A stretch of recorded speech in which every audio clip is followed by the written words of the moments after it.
Alright, this game lived up to my expectations, and just based on the physicality alone, it was obvious both teams treated this as a potential finals matchup.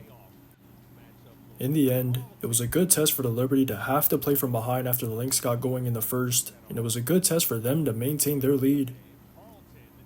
From the second onward, the Liberty's defensive pressure was there, and that ended up being their best offense on the night. Those stretches of stops turning to transition buckets were their best chances of getting back into the game, but their hero ball counteracted all of that, and the worst came from Sabrina. She couldn't make a single lay all night. That made it hard for her to get into a rhythm, and she basically shot him out the game in the second half.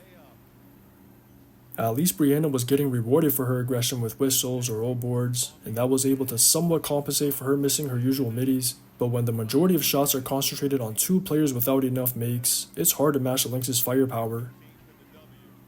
It's evident in the shot distribution on both sides, and as I've said before, the Lynx are a full 40 team that can maintain composure at all times. The Liberty put them in a lot of late clock situations, but they kept managing to secure 50-50 balls, and more importantly, kept trusting in their offense the entire night. They never once let the rock stick, kept reversing it side to side with their constant DHOs or PNRs until they got an advantage, and if it wasn't a timely bucket, it was a timely stop on the other end.